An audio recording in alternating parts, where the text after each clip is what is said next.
The following is an Operation Podcast production. It was right in front of me this whole time. And that's what I think is so funny about the journey is that when we're kids, we know exactly who we are. Like we come into this world knowing and remembering and like why we came here and all the things. And then we slowly kind of get it conditioned out of us.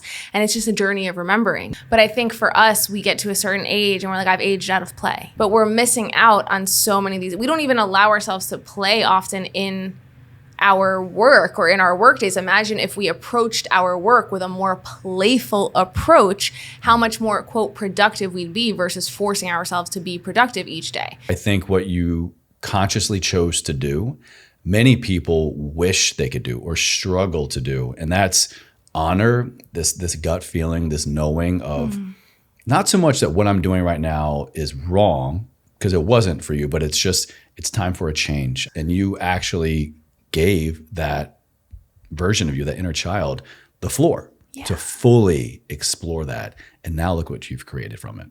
Hi, I'm Olivia Amitrano, clinical herbalist and founder of Organic Olivia, as well as a recording artist under the name O.Livia. I am back on Ever Forward Radio, and I'm so excited to be here.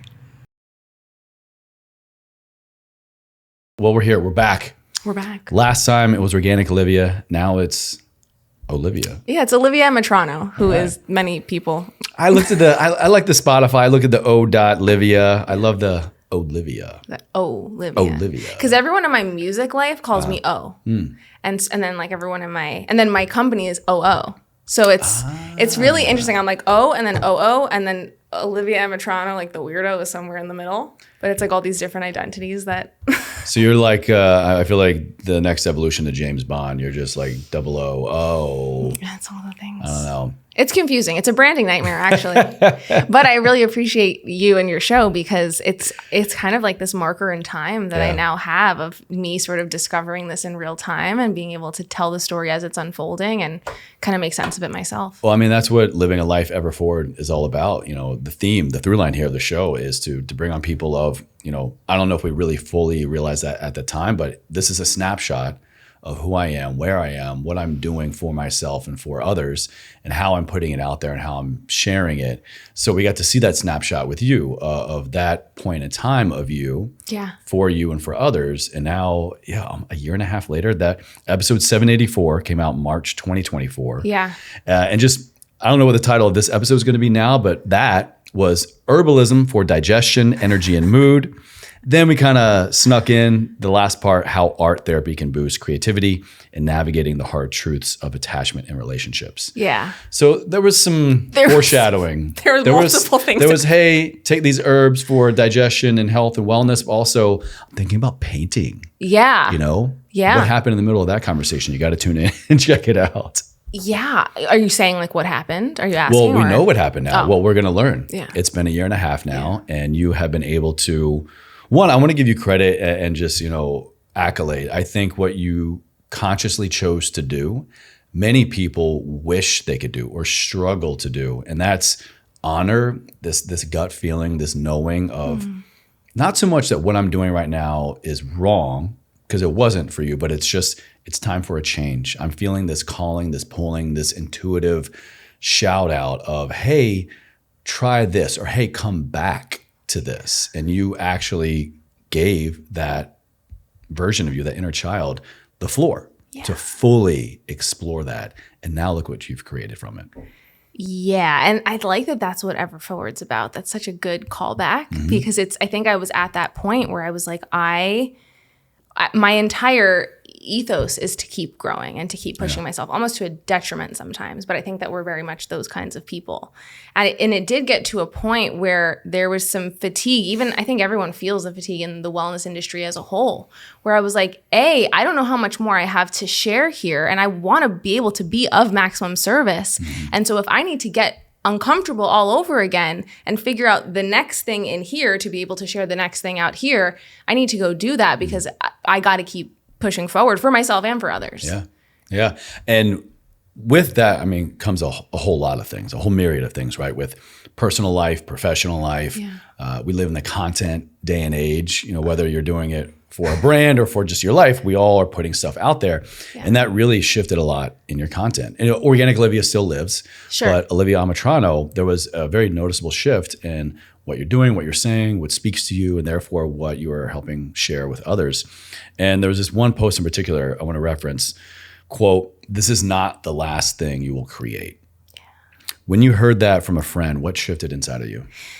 You know, when any of us experience some massive kind of success in any area of our lives, we can almost get so attached to the success of that thing or the identity of the person that we became to experience that success that it almost does the opposite and gives you a bit of a scarcity mindset of I did this once and it's so rare that I was able to do this that I better hold on to it forever because I'm never going to be able to do it again. And especially for me, coming from my background, coming the way that I grew up, my parents living very much paycheck to paycheck and just like grinding and hustling, I was like, this doesn't happen to people like me. So I better just be a good girl and be Organic Olivia for the rest of my life. And then I was like, I actually can't do that, unfortunately, for myself, because life would be a lot easier if I could. And so when my friend said, you know, this is not the last thing you'll create, it reminded me that success separate, I was the person who created that thing that was successful. So I am the person who can do it again. It's like that thing is not actually me. It's something I did, but it's not me. And it gave me my agency back. And it gave me a little bit of a sense of belief in myself and just freedom of like, oh, actually, what if I flipped it and said, what could I do next? Versus I'll never do something like this again. It was my one shot and it was a fluke. Why do you think the season of life that you were in at that time was the perfect amalgamation of where you needed to be to hear that and to actually take action on it?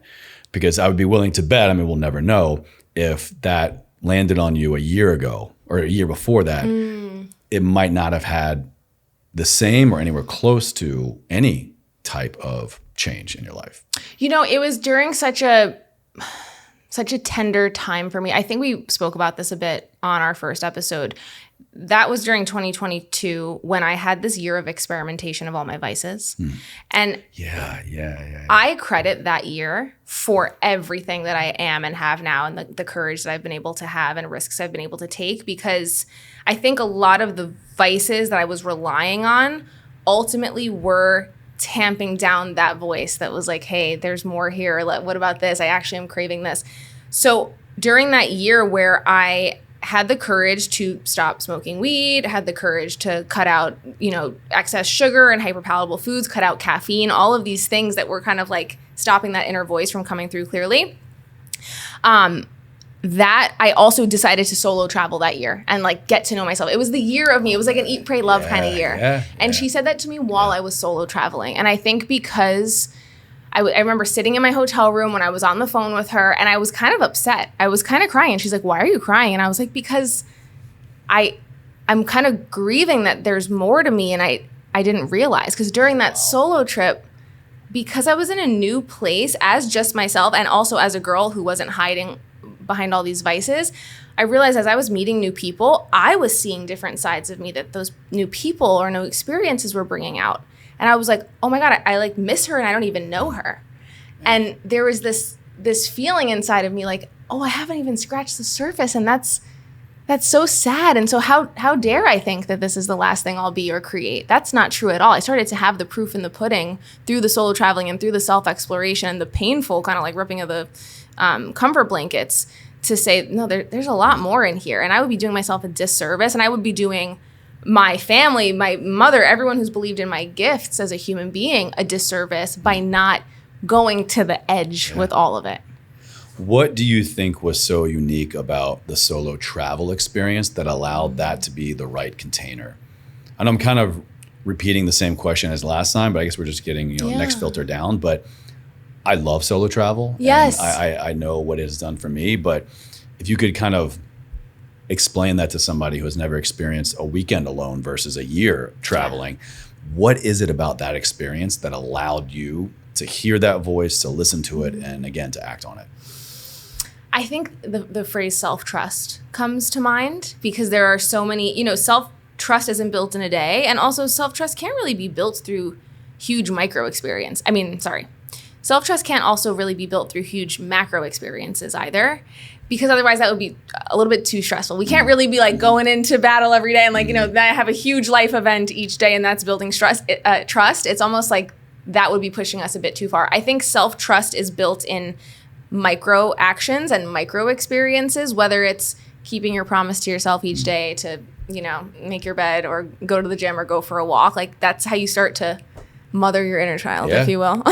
Consciously and subconsciously. There are things that we do that we're aware of and things that we have maybe in the back of our mind promised that we're going to do. So it's kind of becoming part of our programming, so to speak. Yes. And the next thing you know, it's habitual. It's what you do, who you are, and you don't even realize it. But yet you made a choice. Yes. Somewhere back in the day. And I think that the solo travel is the next level of that, because there's so many opportunities of all these little micro decisions that you have to make entirely on your own, that you don't have someone with you to be like, do you think we should go eat here? Or do you think we should go do this? Or it's all on you, who you talk to. It's this ultimate exercise in your intuition of like, who is my body feeling drawn to say hi to at this restaurant right now? Or it's like, it's this video game of you and yourself. Every time you like get a coin of like happy self-trust and like, oh, I really listened to me. I heard my own voice again. Like I liked that. I like her. It just unfolded this whole new thing. And self-trust is then what ultimately led me to be able to bet on myself all over again in that big macro way. You wrote, quote, when in the midst of a major life shift, we get so caught up in the discomfort of change that we forget this is not the end. Yeah. How do you personally recognize when you're in a season of ending versus a season of beginning? I think a lot of things start to end around you in a reflection of that season, and you kind of get all these like signs. They're not mystical signs, they're like actual signs. I always say like when your current apartment or like the place that you live is like ready for you to go, it's like the fridge starts breaking and the dishwasher is not working. That's so true. That's so relatable. That's so true. It's exactly, and it's like the space is actually telling you like it's time for you to go fly. Like you're good, you're done. And so I think your life does that, and all of a sudden the things that used to bring you so much joy and pleasure they're not as fulfilling anymore. And it's not that there's something wrong with you. It's that like your heart is actually leading you somewhere else. It's not a flaw. Initially you may feel very disappointed in yourself if you can't make yourself do and get excited about the things and routines that you once did. And it can be very confusing, but that's one way. I think that, even certain relationships and friendships of that era, of that person that you were functioning as when you did fit in your old life, start to end. And it's almost like this entire way of being ends, because thinking back to the person that I was when I was willing to kind of stay in a situation that wasn't for my highest good, I had to people please a lot, or I had to do X, Y, and Z. And once that way of being actually stopped and I started to choose the riskier but exciting things, started to take those steps forward, all of the conditions and relationships in my life that thrived off of me being that way also began to fall away. So there's a lot of like grief and endings and loss initially at first, but it's because you're actually kind of getting stronger and you're resonating with different people and different experiences. What practices helped you and currently help you move through the fear of the unknown without rushing to solve it? I've been talking about this a lot lately and thinking about it. It's so funny how for a long time I relied on my wellness practices like breath work or even my like cherished herbs to help me have so much less fear or anxieties or anxiety around all of these things that I was nervous about doing. And those things help, but I really realized that nothing helps you be less afraid of something like doing it. You just have, it's like all the breath work in the world is not Pause, rewind, go back, everybody. You let that sink in a little bit more. You hear that twice. Yes. When you prove to yourself that I can do it, not only can I show up, but I can do it even if I do it at a beginner level or I do it poorly or whatever, but I did it. I rose to the challenge and I showed up for myself. The level of confidence and nervous system regulation and resilience and like muscle that you build in your mind, like we focus all this energy on trying to tamp down the anxiety beforehand, but it's like, what about the strength response after? Oh shit. I got everything I need out of this already. I think we're good. And this is, again, a testament to you, but anyone who chooses to do what you just said, you can't not, I think, have these same or similar revelations. It's, once you kind of know how the sausage is made, so to speak, but it's palpable. It's palpable that you have made conscious choices to lean into the discomfort and to show yourself, to make a promise to yourself that every day, even if it's not beautiful, even if it's not perfect, and it won't be, that I can get the reps in to turn and go, oh, wow, that got a little bit easier. That got a little bit easier. I'm getting closer and closer and closer to this person that I know I want to be, that I can be. Not that I should be. I don't like to use should, but that's been there all along. I'm now just creating the space for her to come out. All along. And it's not that I'm not afraid. I'm afraid every day. I've never actually stopped being scared. So all of my efforts that would always go into making myself less scared, and if I just take the exact perfect supplement stack for my nervous system, and if I just do, it almost made me develop superstitions. How much ashwagandha do I need today to get to the sweet spot? Literally, I was like, okay, I'm not going to be able, like the first day that I wrote a really good song, I had done 35 minutes of breath work, and I had said this exact prayer, and I wore the colors pink and blue. And I'm telling you, I developed a superstition around wearing pink and blue all the time to the studio. So is all the studio footage going to be pink and blue? And I mean, there's like certain elements of it. There's something cute about it. I see it as like balancing my masculine skills that I've learned as a CEO and my feminine artistic side. But it can get a little superstitious when it's like, no. Like those things are tools. Great. But it's you who did that. And people who do great things, people who go and write great songs or change the world or, step on and give a great speech, they probably got 2 hours of sleep last night and smoked a pack of cigarettes. Like it's not the external routines all the time. It's like the balance, right? Yin and yang. Yeah. But it's not that. It's you, and it's you showing up fully and earnestly and scared. You have to just show up scared. I was scared coming here today. I'm scared every time I record a podcast, but I just do it. And maybe I'm a masochist, but you just have to do it. And then afterwards you're like, oh yeah, I did that. Cool. Welcome back, Olivia. Everyone's favorite masochist guest. That's what everyone's thinking for sure right now. That's what a producer called me yesterday. Oh no. Well, never mind. So we talked a little bit about this inner child connection, and that was also the tail end of our last conversation of what you were allowing, who you were allowing to kind of rise to the top again. So when we go through change, the inner child often comes forward, or maybe even backwards. I think on the precipice of change, the inner child has been there for a while, and it causes that change. We just finally, to your point, listen to it, take action on it. So it's seeking safety, it's seeking validation, or even certainty. How have you noticed your inner child showing up during times of uncertainty or big shifts? I see my inner child as this guiding light in a way. Like I take care of her, but she also has a wisdom that I just don't have. And so sometimes like she knows more than I do. And it's not like I have to like coddle her or whatever. Sometimes I just have to let her play and let her lead and be like as bossy as she was when I was a kid and kind of have that like moxie that she had. But to your point, I don't know if necessarily your inner child comes up when you're on the precipice of change. But I think that as like you said, we gradually in our lives shed more and more of our conditioning and our not self, and we become more and more of who we've always been, and perhaps rediscover our wholeness, that integrating our inner child and what she or he has to say or share with us, or their gifts especially, as well as taking care of them and making sure that they're nurtured and nourished and all the things, is part of unlocking our highest potential. Because to be at your maximum expression of a human, you need to not only be able to access your inner manager, the part of you that comes out in the boardroom and, as a CEO, when you have to hire or fire or talk about a performance review or a benefits package, right? That's one part of you that needs to be present.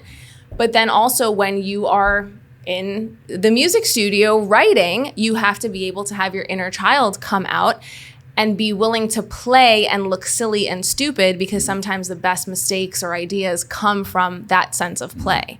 So if I only brought my inner manager to the studio, and for a long time, that's how I lived my life. I just was the manager all the time. I was very rigid. I never really had fun. I'm still learning right now how to have fun. This is maybe the first year in my life where I can say that I have.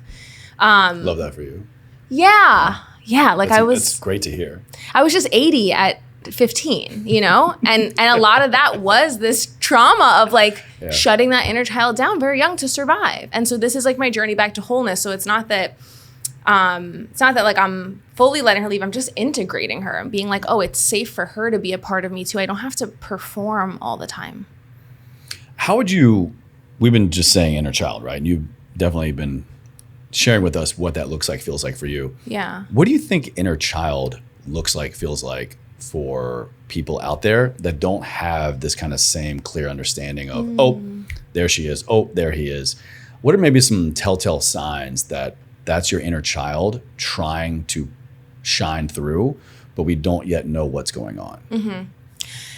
Well, first off, just to give a little background, the concept of the inner child or any kind of part of you, when I talk about the inner manager or even our inner teenager or our inner, I don't know what other archetypes people use, like firefighter, the part of you that like reacts when you're under an immense amount of stress and maybe doesn't act in highest integrity, but is just trying to keep you safe somehow. All of these parts are from a concept of psychology called internal family systems, where it's one way of just understanding your own psyche. And it's like an exercise or a lens in which to look at the different sides of you.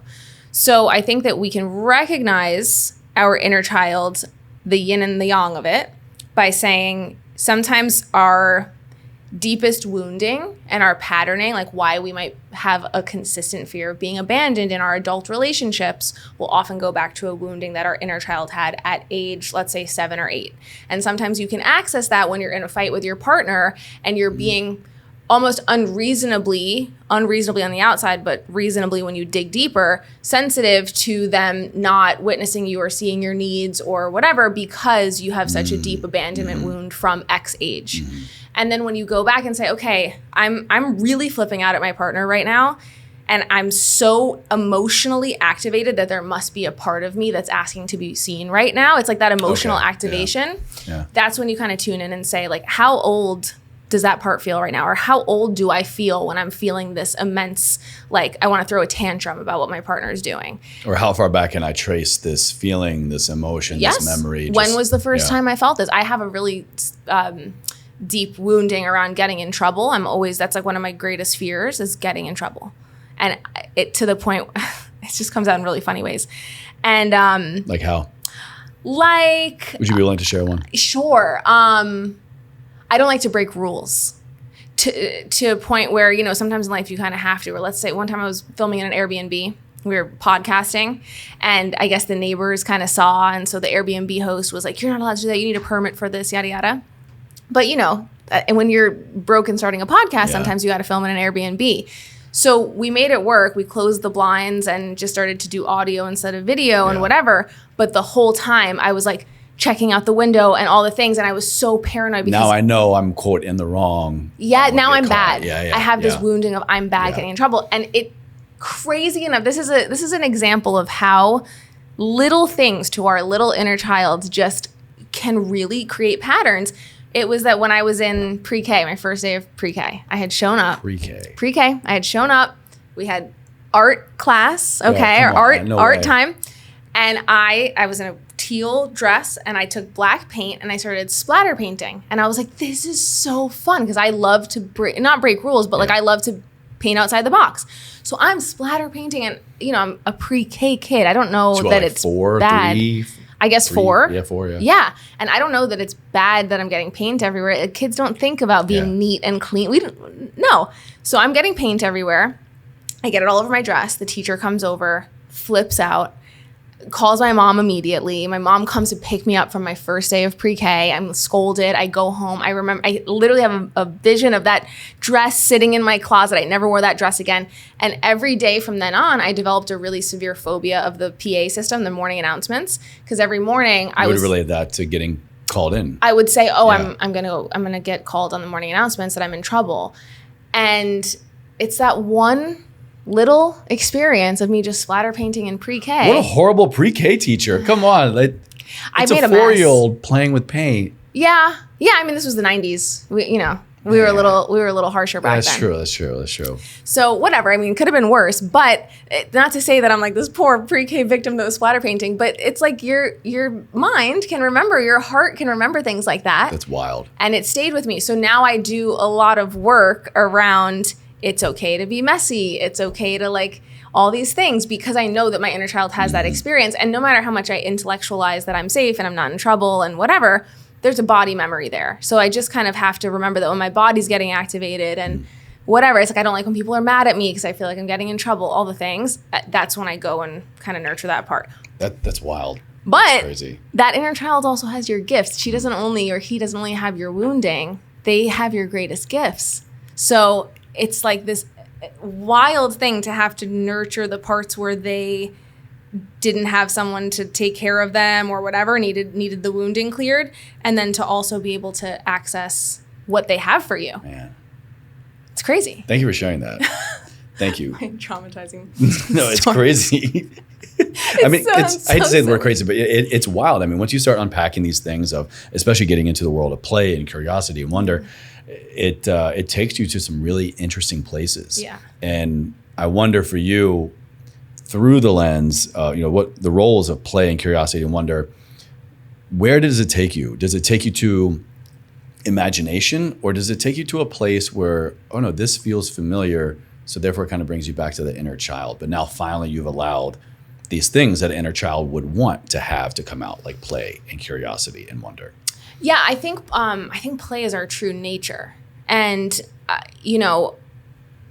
when we look at even studies of the brain and how we learn, when you learn through playing, I think that memory, I don't even have the statistic, we can ask ChatGPT, but there's something about that memory is stored in your brain 5 times better than if you were learning through memorization or a book. Whenever you learn because play is attached to emotion, wonder, awe, those emotions help to solidify those memories. And the act of play itself is like this immense brain tool. It's very tactile. Yeah. Usually, yeah. So if we're doing something, it's going to imprint more than just trying to recall a fact, right? Exactly. Yeah. But there's just this power separately because it's so natural to humans and animals, and we're animals, right? You look at the nature of an animal, and play is such an important part of their daily activity. Even as adults, they're playing, roughhousing with each other, all these things that never stops for them. But I think for us, we get to a certain age and we're like, I've aged out of play. But we're missing out on so many of these. We don't even allow ourselves to play often in our work or in our work days. Imagine if we approached our work with a more playful approach, how much more, quote, productive we'd be versus forcing ourselves to be productive each day. So I think play is a way of life and is an ongoing practice of also integration, because it's something that we need to remember, something we need to give ourselves permission to do. It's something that we need to almost unlearn, that it's like not civilized to do it, or that it's not the right way. We're in such a right-brained sort of society now where everything is so systematized and everything is meant to be as convenient and efficient as possible. And so there's not as much room for that play, and it's missing for a lot of us. What do you think was the biggest thing you had to unlearn in this recent journey? Exactly this, that play doesn't lead you to an end result right away. Play leads you to play, and it's through the experience of play and like the relaxation and the opening of your mind and the awareness that play unlocks, that you are able to eventually put the pieces together and have an end result. But even when it came to writing music, initially I would go in there with my rigid CEO mindset because I'm used to business. And I think that, like looking back at that experience, no matter how silly in pre-K, obviously a lot more traumatizing things happened to me in my life than that. But it's funny how the brain holds to certain things. That clearly mattered. That matters. Yeah. So we never know, and we can't judge ourselves on what matters and what doesn't. But I think it's almost like from that day on, I was like, great, I will be perfect for the rest of my life. And I will color inside the lines, and I will make sure that I never get in trouble again, and I will please every adult around me. And my family system really reinforced that too. I was like, I had to perform well academically, everything to make my parents happy. And I just became so rigid that it's no wonder I started a company at 19, 20 and went on to build an herbal supplement empire and do everything so rigidly in business. And I was also praised for that. So I was always so, without even knowing it, outcome focused, and a lot of my worth and safety in life came from those outcomes that I knew how to consistently achieve because I knew how to activate the manager. And my manager works hard and she's a freaking genius. But the rest of me suffers when it's just her, right? And for a long time, she was the only player in the ring. And then when I started to challenge myself to write music and go into a creative, I let myself do the one thing that I always wanted to do, but was like, that's not for me. I'm not allowed to do that. Other people get to play and have fun and have creative jobs. I don't get that. It's just, that was like my belief. Sure. I went into that studio and I would, you kill the vibe when you bring the manager in, and you actually stop all magic from happening when you attack it with the goal of making a good song and having an outcome. Even though you're booking a studio and paying for studio time and working with collaborators to make a song, you can't go in there almost like looking to do that. And so I had to learn that, when I come in and I immediately am judging every chord of, is this right? Is this going to sound the way I want it to sound? It's sounding bad. Oh my God, this is going to be a terrible song. And going about it the way that I'm used to judging everything to be so efficient. Nobody was having a good time. Nobody was getting good songs made. Everyone was having to pick up on my rigid energy and almost like stop it from penetrating them. And I wasn't getting the best out of myself either. Like I wasn't even unlocking my own potential. So how did you change it? What'd you do? Time in the ring, showing up every day, literally just being like, okay, I was too rigid today. I was hard on myself and I was hard on everyone around me kind of because my energy was like that. And I'm going to try again tomorrow. And I'm just going to keep doing it. Were you picking up on this or were you getting feedback? I was picking up on it. Okay. Yeah, I think part of the last few years, the 2022 and what all of that set me up for was like I started to develop a lot of self-awareness. And like, we talked a little bit about psilocybin mushrooms last time. Psilocybin really helped me as well with the self-awareness. So, and that was kind of a double-edged sword because then I started to become really self-aware, but not know how to change it. So I'm like, I'm in this room and I'm like, I'm killing the vibe and I don't know how to stop killing the vibe. I'm aware of the problem, but I'm not aware of the solution. Yeah. Yes. And so the only way that I found the solution was to, again, do it again and again and again, try every day to show up and just be a little bit more free and relaxed. And it got to the point where like you write enough, not even bad songs, because my collaborators are amazing and they don't really let that happen ever, but my contributions, let's say, were bad enough that you just get to a point of like beautiful defeat. And there was such a freedom in like, okay, this is just not working. So now my manager is exhausted because she's been trying to do it right and get this result the whole time. Now I'm so emotionally, spiritually, physically, mentally exhausted. Now I get to play. And in the beginning, I had to exhaust myself to play. And my pod producer says the same thing. She goes, I have to do 10-hour days with you because our first 2 episodes are you being the manager. And by the 3rd episode, you're finally exhausted enough to give me a great episode. Damn. Because we're trying. And that's the crazy thing. It's that when we're trying, we're not existing in our magic and our gifts. It's like the whole point of your gift is that you don't actually have to try all that hard. And we make it so much more difficult than it actually is because we're trying and judging that trying versus just letting go and being like, whatever. I'm just going to show up. I'm just going to be part of this because I'm not special enough that I have to make the best song ever today. I just need to show up and be grateful to do this. But I had to like beat myself up out of it. I want to jump to a section I wanted to get to, but I think this is perfect. Have you read The Creative Act by Rick Rubin? Yes. Okay. I'm just going to pull a few quotes. Yeah. I think what you're talking about is so spot on. So, quote, all that matters is that you are making something you love to the best of your ability here and now. Yeah. Personally, the last part for me hits harder. The here and the now part. I think there's a power to presence that we overlook or we don't respect or we don't give enough weight or value to in the creative act, in whatever our creativity outlet is. Would you agree? How does it land on you?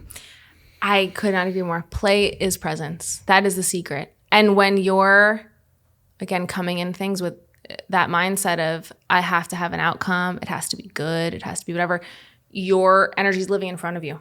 Like you're living in the future. You're living in the outcome. Your energy's here. It's not here. And you're not here and now. So that's why when I came on your podcast last year and said, I think maybe my art is painting. It's because I had to go through months and months and months of painting for 8 hours at a time some days to even be able to learn how to be present enough to start to play. And then again, then you go into a studio and you're like, well, I'm paying for this and and I'm taking this huge risk in my life and do I suck? And you have to like kind of relearn it all over again. But initially it was like, that's why the painting and exploring other art forms before I began singing and writing music was so crucial, because I'm not a person that can sit there and meditate for a few hours. Like that has never worked for me. As you see, I'm buck wild. Like there's something wild happening in here. And it just didn't really work for me. But for me, doing a portrait, sitting there and looking at someone's face closely enough, being so present, either with the person in front of me or the photo of this person, to where I was like, well, what actually are they saying in their expression? And what is that tiny curve of their eye? You're not thinking about anything else but that. And it is such a way into your body for the very first time. And I didn't realize until I started making art and painting and writing and singing that I had spent my whole life out of my body. Wow. I'm kind of going through something similar as a new dad since we last met. And I get asked quite a bit, what's the greatest thing, or what's the surprising thing? What's a thing you're going through now as being a first-time parent? And I think a lot of first-time parents would agree. It's you have no choice but to become the most present version of yourself. Anything else, anything else, trying to feed him, trying to check my email, trying to text, trying to play with him, anything else becomes infinitely 100 times more difficult. And when I take a step back, how I feel like I've grown or becoming daily a better or a less frustrated with my own self, not him, a less frustrated parent, is by truly becoming as present as possible. And how he is teaching me how to do that is through play. That's all a kid does. That's all a newborn does. They just want to play all the time. This is a toy. That's a toy. Your hair is everything's a toy. All they do is play. And when I look at him when he's playing with whatever the thing is, or even his own toe, it's full extreme presence. Yeah. And then he'll shift to something else, and it's full extreme presence then again. And that draws me in. And so it's wild. My new creative act currently is parenting, and it's still through these two powerful things that you're talking about of presence and play. Yeah. And we were talking about this before we came in the room. There's ways in. And all you have to do is look at what being a human or animal looks like, right? We go back to cave art. Humans always made art. We go back to how we got here. Humans always made babies, right? Humans always became parents. And so parenthood, making art, these are medicines in a way, because these are our nature. And the closer we get to our nature and the closer we get to doing things that are natural and human, the more that we naturally have to be present to do them, or they like shift us into that, because that's what it's like. And there are so many things in this world now that are begging for our attention, that are taking us away from being present with one another, with ourselves, with our family. And so that's why it's like, art is so, it's the greatest healing tool I've ever found, and why I don't see it as separate from my wellness journey or separate from my era as Organic Olivia. This is the next evolution of it, and it feels truer than ever, because this has helped me, again, to heal, to be in my body, to be present to the things that the body was keeping the score about, and to actually witness them and be with myself in a way that other wellness tools didn't actually always help me with fully. Like, this is next level. And I'm sure that parenthood in certain ways may be it might be hard sometimes to have to be that present, because there's things in you that you don't want to feel or see, which is why we're not present a lot. So it's like your baby is your medicine, but there's also, sometimes medicine hurts going down, right? It tastes bad going down, because there's like, oh, there's a reason that I was avoiding that. Yeah. Or to your point, you become hyper aware of the problem, but the solution does not quite present itself as quickly. Yeah. Or speaking personally, I think sometimes the solution does present itself with the problem, especially through parenting, but I'm not ready to give it up yet. Yeah. Oh my God. Yeah. Of course, we're not ready to give up so many of the things that, again, we like have crafted in our lives. They give us these outside sources of validation, worth, yada, yada, yada. Like, and to do that, we have to be on our email and we have to be not present and we have to be X, Y, and Z. And so it's this really divine balance. And so your sweet baby is your teacher, and playing with that water, like even just accessing those little parts of yourself, it changes you as much as you're playing with them. Like you're playing with yourself too.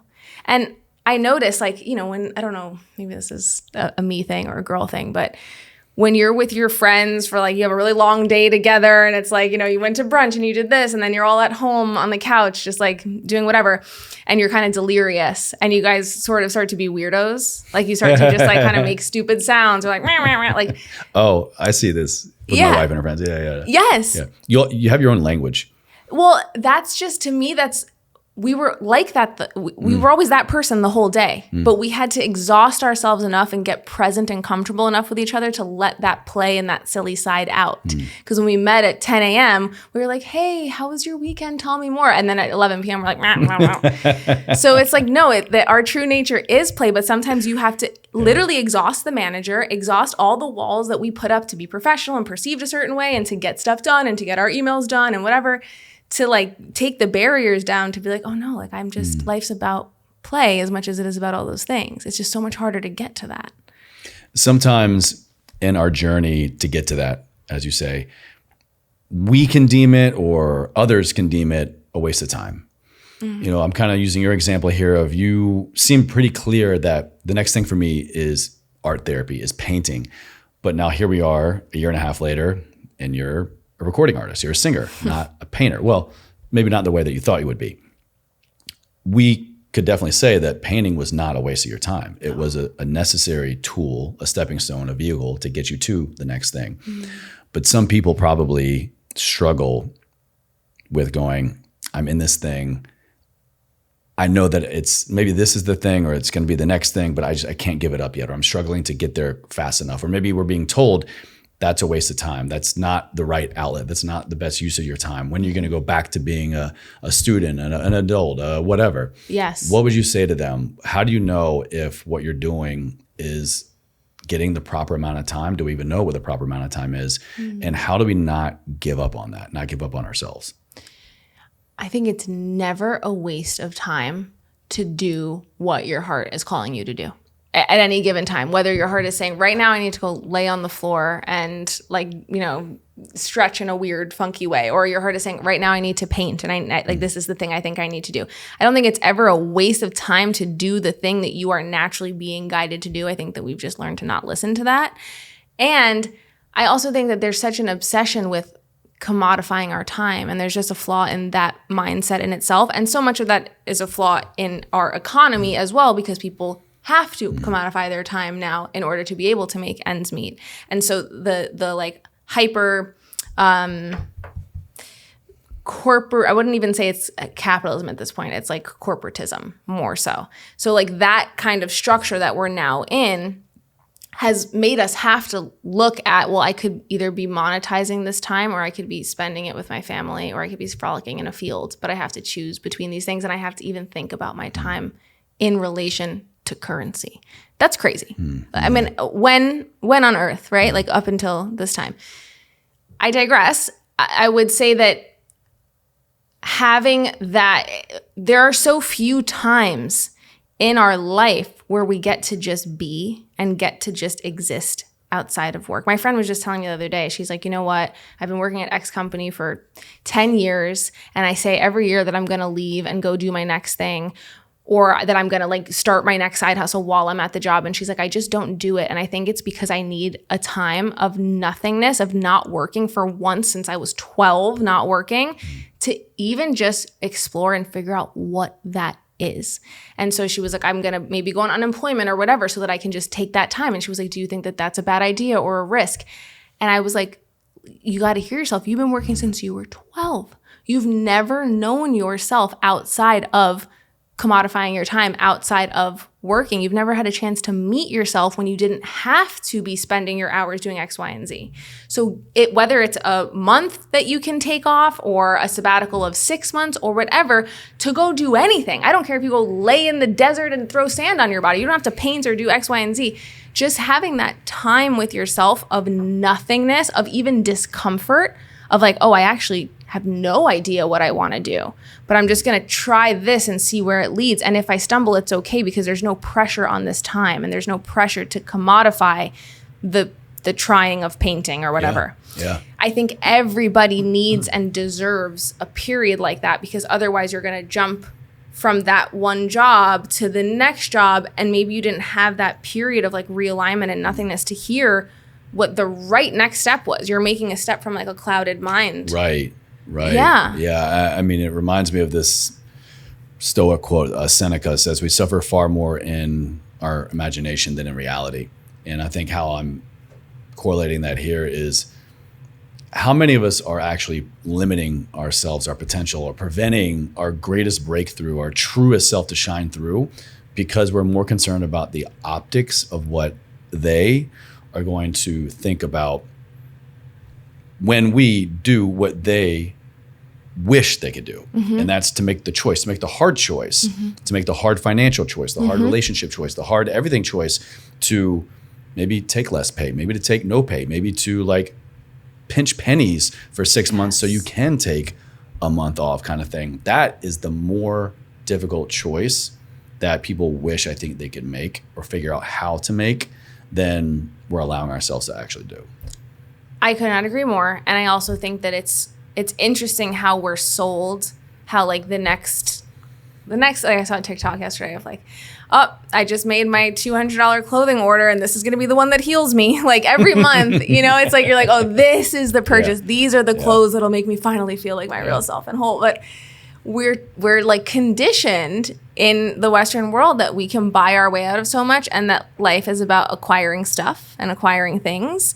And yet it's like the more things you acquire, the more of your time you have to spend maintaining them, or the more of your time exchanged for currency you have to spend maintaining them, or whatever. It's like, it's this never ending kind of thing. So it's actually like sometimes less is freedom.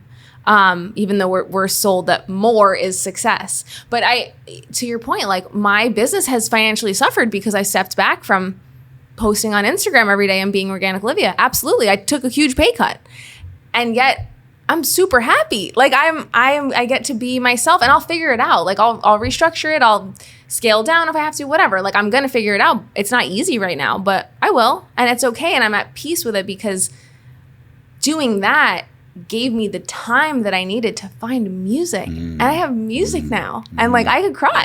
Yeah. I want to just kind of hone in on that last little portion. Can you translate for somebody? Can you describe that? Because I think that's the goal, right? That's the mindset necessary to get to and to maintain for this period of time, this transition, this rebirth, this revisiting of our inner child. But I think that mindset component is the most difficult part for people to get to and to keep, and you have to get there and you have to keep it in order for this process to work. You just kind of said it so nonchalantly, and I know it wasn't an easy thing for you to get to. No. But describe that for somebody. Go, Olivia, I'm not there. How in the world can I get this mindset that you have to allow me to have this new container?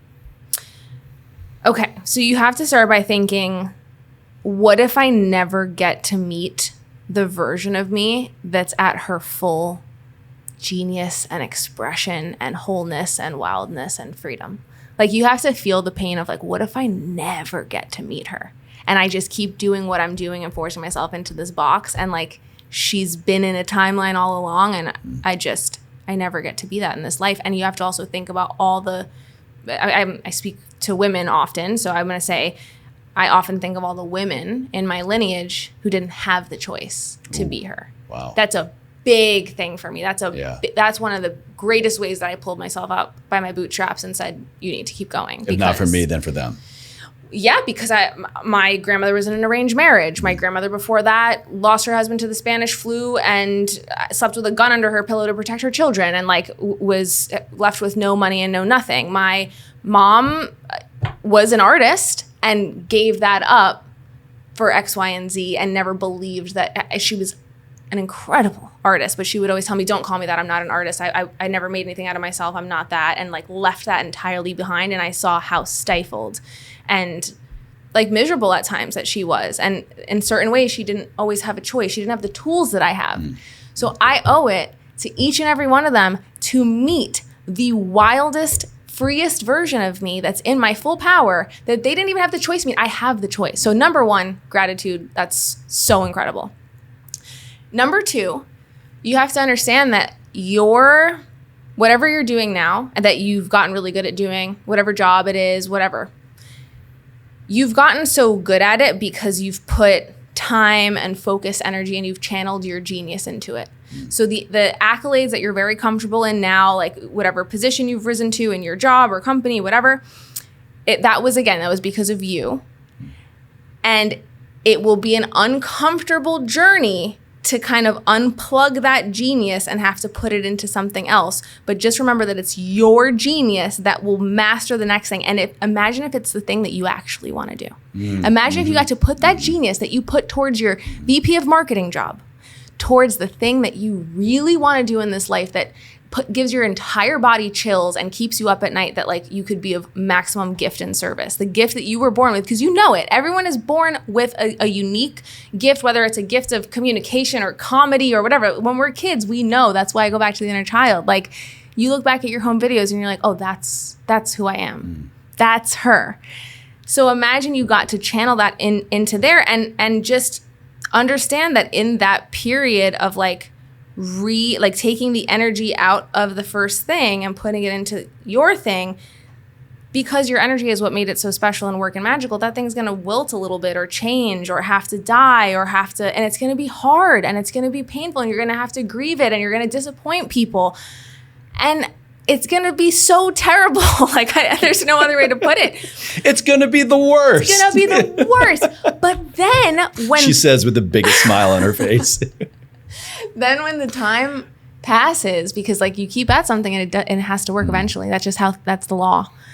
When the time passes and you keep putting that energy into the new thing and all of a sudden that new thing grows, you're going to look back and be like, thank God I did that. We are so in sync here with this conversation. The next section I wanted to get into was all about meeting yourself again. You have written, quote, what if instead of focusing on knowing our direction, we instead shift to getting to know ourselves all over again? Whew.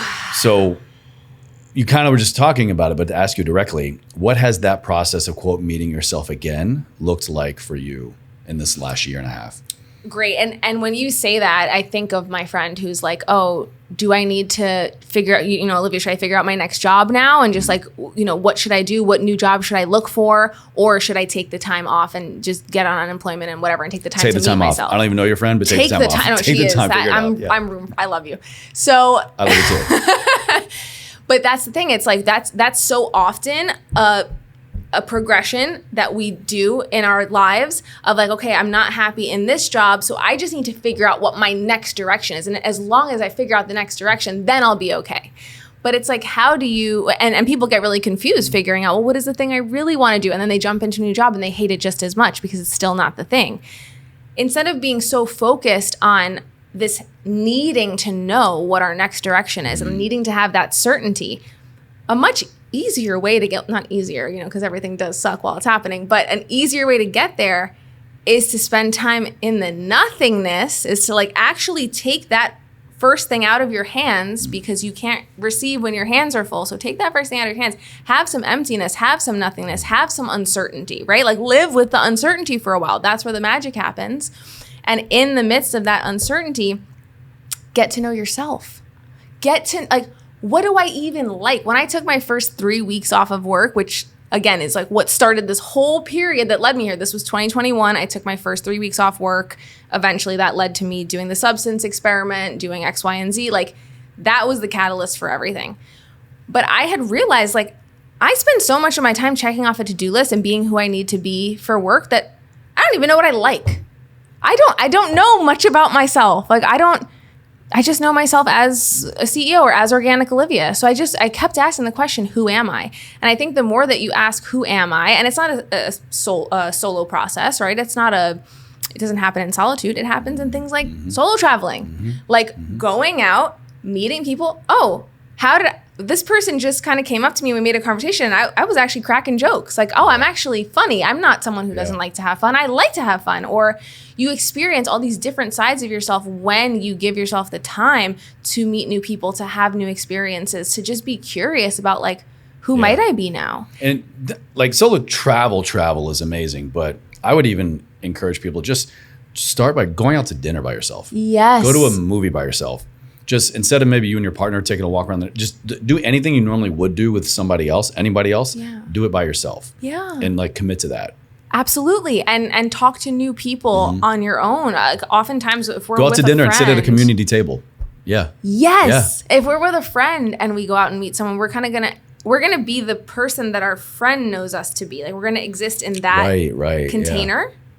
Versus you, like I have, I'm a different person. I mean, you could be anyone you want. You could be, and you don't know who that is until you respond to the person that brings something new out of you, because that's what we do for each other. Because it is so magical the way that we act as a mirror and an expander for one another.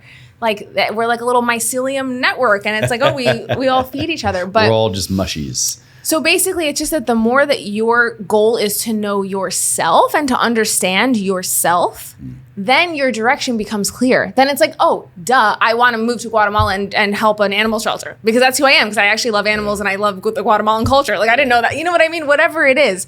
But it's like you get there by becoming more intimate with yourself. And intimacy with yourself doesn't happen when we're avoiding, when we're numbing, when we're substancing, when we're like there's so many barriers you got to take off. You also wrote about shifting focus toward the people our gifts are meant to serve. Yeah. How does remembering who you serve help you move past fear and uncertainty? Because then it just becomes about so much more than you. It's so much harder, like talking about the courage part and how you show up every day when you're scared, which is my daily practice. It's a lot harder to do that when it's just for you. But when it's like, oh, when I show up and I talk about this, I know that one person listening out there really needed this conversation. That's such a better reason to show up and like kick fear in the face than for it to just be like a selfish kind of thing. So understanding that like you being in your highest purpose and your highest expression and your highest gifts, whatever like you were meant to be used for as an antenna on this earth, is going to be of the greatest service to everyone who's attuned to that antenna, is so magical. And it also helps you get out of the wrong place, because you're like, okay, yeah, like I think about it all the time with influencers, us influencers, right? Like we're artists. I think every influencer is an artist. We just got really good at making capitalism art. You know what I mean? Like we just funneled it. Like I'm a songwriter, right? Yeah. But I've been writing copy for P2P pages, artful, gorgeous copy that converts and all the things to describe the herbs in my products and blah, blah, blah, because I'm a writer and I'm a songwriter. But I was funneling that into my company and into business. And that's great. And I'm so glad that I did. And like, what a cool skill set to have and be able to have honed. But so often it's like we have these gifts and we just put them in the box that best suits them, but it's a box where we get to express them at 50%, 60%. Yeah. But what if you were in the box of 100? Imagine what you could do. I think far too many of us know these gifts and we shun them. I don't know where I heard this, but this quote has always stuck with me. Pay attention to the gifts that others already received by you or from you. I think it literally could just be as simple as, man, my friends, they always come to me when they're going through a breakup. But my coworkers, collectively, 8 out of 10, all have asked me this same question. There's a reason why people come to you for certain things. Yes. And I guarantee you there's a theme, there's a common denominator somewhere there with a particular group of people over a period of time. That is your gift. That is your gift. That is the innate thing that you have that people want more of. So I also love what you said about being an antenna. That kind of takes a lot of the weight off, the responsibility off, because if it's not us being called up to a higher purpose, to share it with others, then it's, oh my God, it's all me. I have to create this. I have to be it. I have to disseminate it. I have to put it out there. But if you're just finally listening and allowing and attuning yourself to what is already there, I'm not saying it's not easy. It's still work. Can't tell you how much it sucks. I'm just going to say that 50 times in this episode. But you're right. It's that when you attune yourself, when you put yourself in the right environments, when you put yourself in the right field, surround yourself with the right people, that alignment, it's like when you have a TV from the whatever. I was just going to say 60s, an antenna, 70s. Yeah. And it's like you had to put the antenna in a certain particular position to get the signal, and then it was clear. We have to orient ourselves as well into the right spaces, people, fields, all the things, because once your antenna's in the right, it's not just you. It is, and like I say this about my songs all the time. I like have chills right now. I don't write these songs. They come through me. Like it really isn't spoken like a true artist. It's so serious, and it's like such a little corny thing of like, oh my God, I'm channeling the songs. But the way that melodies come and that words come, so often it's extremely unexplainable. Rick Rubin talks about it too. And you feel like that you are just so honored to be able to have received it. And it's so not about you. And the second that you make it about you, they don't come. Speaking of, I want to pull up some lyrics of your song All This Time. Oh. And I want to kind of just here's my opportunity. I don't even know what it's called, but artist interpretation. And let's shine a light, behind the music. This is Rap Genius. If anybody knows VH1 back in the day, don't ever think I let you down. No way. We took the long way. I'm never too far away. I'll be what you need. In the dark, I'd find you. Come back to remind you. I will always know your name. Learning to fly outside your cage. Seeing the colors that you paint, I hope that you learn to catch the rain. Now you finally see why you came. Yeah. I'll just pause there. Yeah. Who did you write that for? Who did you write that about? My inner child. I had a feeling. I had a feeling.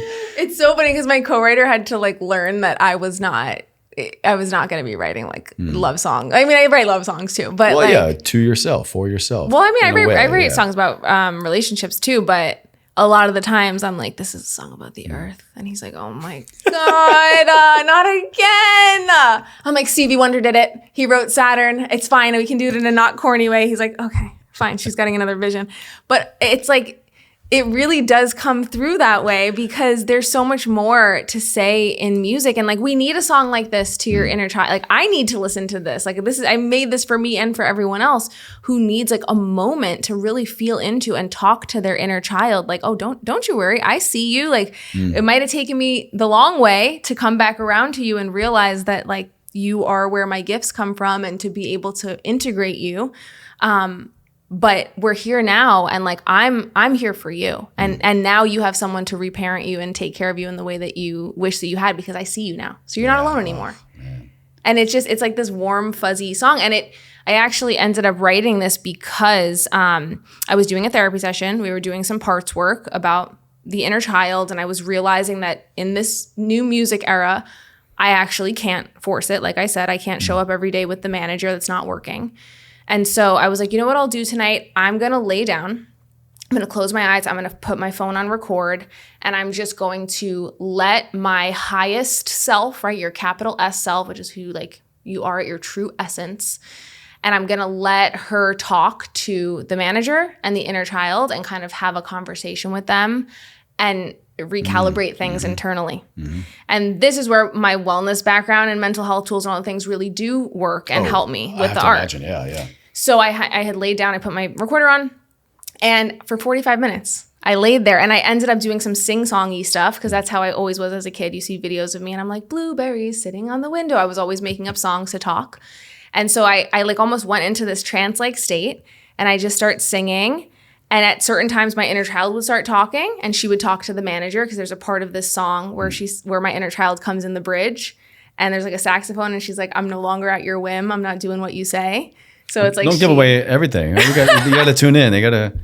Yes, I'll listen link to to Spotify. the song. But yeah, I just let them go, and then the next day we had a writing session, and so much of what I was saying started fitting perfectly with the song concept and the lyrics, and there's like such a spiritual through line too. When we started making the track, the beat for that song, I was like, I've been listening to Sade By Your Side a lot. Oh, yeah. And I was like, can we get inspiration from those chords? So we even got inspiration from By Your Side chords, which the lyrics of By Your Side feel like the lyrics to this. So it's like the spirit. It's a perfect marriage, yeah. Yeah. And that happens it's like, it's a very spiritual thing. I'm like amazed. Are you as clear as to what blocks this kind of creative channeling as it sounds like you are and what opens it up?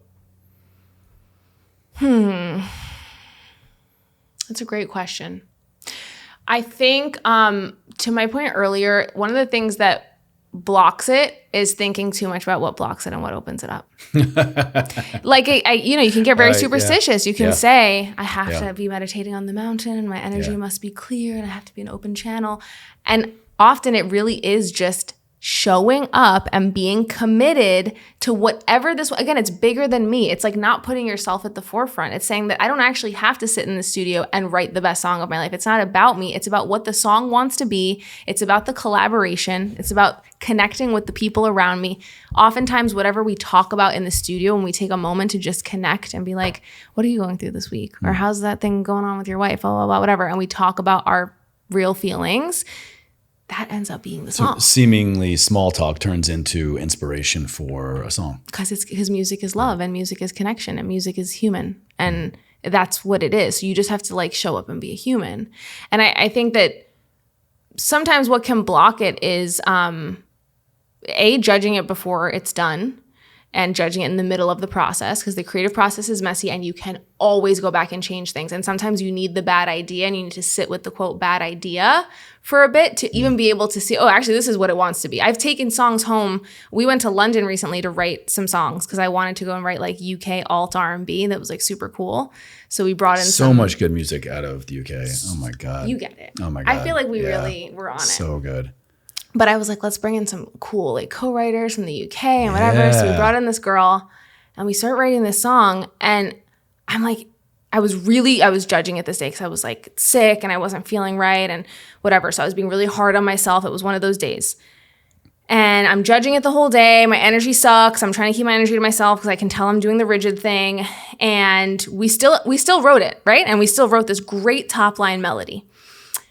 And I went home and I'm sitting with the song and I'm like, okay, it sucks, right? Like the song itself as a whole is not good objectively, right? I like sent it to two people that I always trust and they're like, yeah, it's not like I would be like, oh, I want to play this. You're right. It's not that great.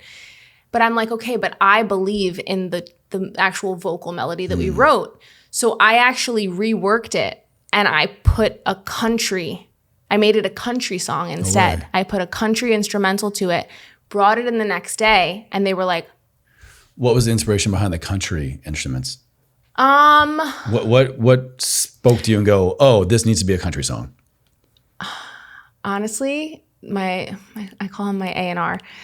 Nick, he has really great music taste. He's one of the two people that I send my songs to.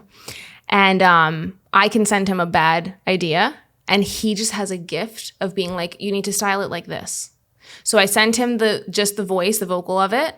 And he said, the chicks, wide open spaces. And he said, what about that? And he's like, this is the vibe. This is what you need. This is what the song needs. Like he's like a song guru, production guru.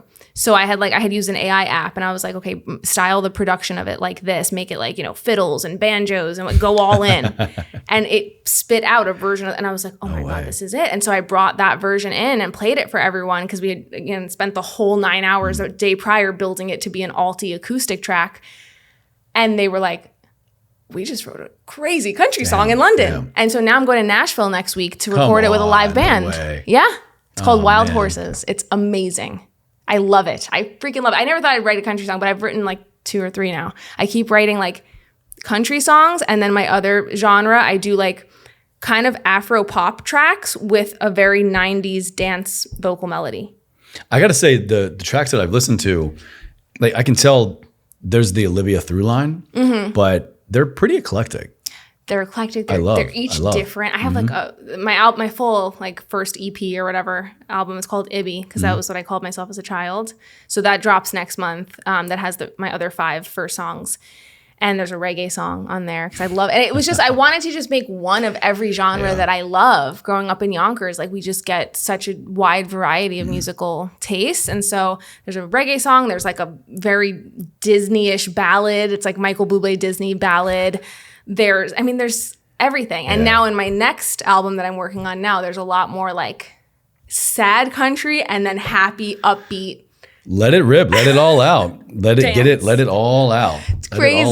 Yeah. Well, I want to kind of end on another quote from Rick Rubin before I ask my final question. First of all, again, it's just so good to see you. Mm-hmm. I love seeing one of my favorite parts about doing this podcast now, pushing 900 episodes now. Oh my God. Congratulations. Thank you. You are so dedicated. Thank you. And you're such an incredible interviewer. Thank you. Man.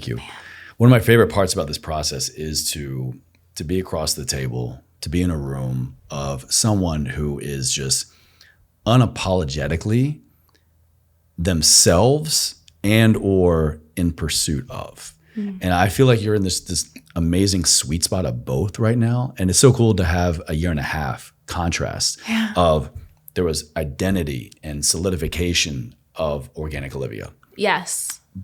But you were also hinting at, where you were going. And now to see that, it's not like, oh, you've changed, Olivia, but it's just like the authenticity. There's less layers. And I love seeing people living that truth. Mm. And it lights me up. It's so intoxicating and motivating. And I think honestly, regardless of the topic, you could be anybody, but to have that same energy and that same story, more or less, is what people need to hear. It's what I need to hear. Mm. That no matter what, the obstacle is the way. We can find a way to move forward. This is kind of my own reinterpretation of my own mantra. I used to believe that ever forward meant, that like I need to go find myself. I need to push through. I need to just keep go, so that I can get to the person that I need to be, that I want to be. Over the years, it's meant to kind of come back to allow the space, to allow the container, allow the nothingness. Here's a book for everybody to recommend. Stillness is the Key, Ryan Holiday, to allow myself that time off, to let my true version shine through. That's been there all along. Yeah. And I think we're all there. We all have been there. We all will be there. Yeah. And so I'm going to credit you for like honoring that and making a promise to yourself and sticking through it. So with that, before I ask my last question, Rick Rubin states, again, The Creative Act, great book. Everybody get it. Even if you're not a singer-songwriter, it's get the Audible. Yeah. Have you listened to it? Oh, because his voice is just so... He reads it, but the book reads kind of like, it's small sections. Yeah. Like little bite-sized Very things. digestible. He does these, not to like spoil alert, in between every section, he does this like gong, and it's a religious experience. He would. It's so good. It's so good. But he says how as artists, we seek to restore our childlike perception, a more innocent state of wonder and appreciation not tethered to utility or survival. Mm. I think that's a great little summary of what you were kind of just sharing your last year and a half experience with. So I get to ask you again, ever forward, those two words. Olivia, what do they mean to you?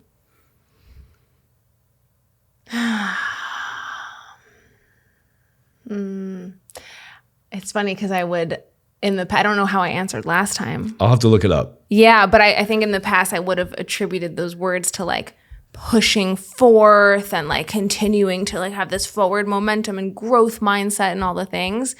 But now ever forward I think it's just about like showing up. It's just about showing up each day without judgment or goal or outcome, but just like being present. It's about presence. Would you like to know what you said? Yes. What did that girl say? That crazy girl. So this girl said, speaker 2, my transcript here. What that brings up for me is curiosity. I think the only way that we continue moving forward is having a healthy sense of curiosity about our own behavior and our own motives that underlie that behavior, our own psychology, the relationships in our lives, and we have the ability to use that curiosity to ask questions that help us take more personal responsibility. Okay, love her. This time I say it's presence, because the more present you are, the more the ever forward way reveals itself. The more the path is clear. It's just about getting present. It's not about trying harder to see what you need to do to move forward. It's just about What's here and now? Where can my audience go to connect with you, to listen to you, to hang out with you? What are you doing these days? So you can find my music on Spotify, Apple Music, YouTube, all the things. It's o.livia, all caps, O.Livia. It's like kind of hard to search. It's a little bit of a regret. Honestly, I just searched Olivia Amitrano on Spotify. Oh, and it comes right up. Okay, so just search my full name. I wish that I had just made my artist name Olivia Amitrano, but that's fine. You live and you learn. And then my Instagram is at Olivia Amitrano. We'll put it in the show notes. And my brand, right, my past life, not my past life, my current still life, because I still love my herbs, is at Organic_Olivia, organicolivia.com. You can check out all my herbal formulas because I was a clinical herbalist for over 10 years. Still are. Still are, yes. Still are, Yeah. still love it. It's just a lot to She's on the to shelf juggle. right now a little bit. Yeah, and I like kind of have a podcast that I kind of do once a month now, but I don't, it's like everything's in transition. So even if you follow me on Instagram, I don't really like post like that because I don't know who I am and what to say. I just know that I'm going to keep making music, so. Love it. Well, it's great to have you back. Thanks for coming back. Thank you. Thank you so much.